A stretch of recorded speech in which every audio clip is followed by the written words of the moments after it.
All right, so today we're going to be talking about controlling Serum with an MPE controller. So first thing you got to do is go to the menu and enable MPE. And that's going to immediately give you per note pitch bend. But it doesn't give you the ability to modulate anything with per note channel pressure or aftertouch yet. So to enable that, you need to select one of these.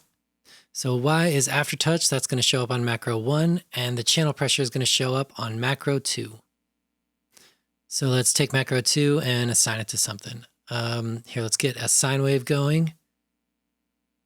And why don't we assign macro 2 to the level of that sine wave, just like how loud it's going to be. So we'll turn that down. And then if we push into a key slowly or quickly,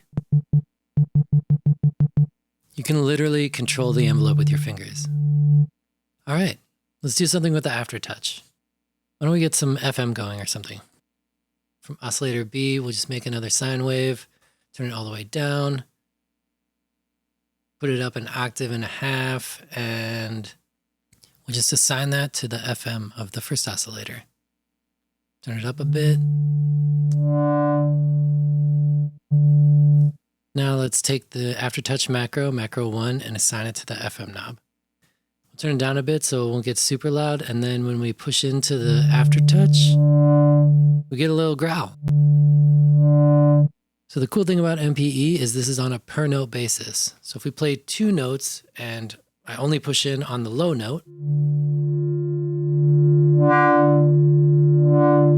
only the low note growls. And same with pitch bend, you can bend the high note or the low note individually.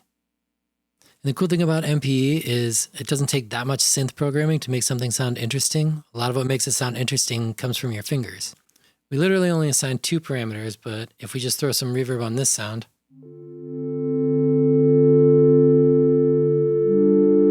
it has like an immediate organic quality to it. It's kind of cool. All the accidental little pitch bends, the notes are like different volumes coming in and out. Just gives the simplest sounds an organic quality. All right, like, subscribe, ring the bell, and I'll see you in the next one.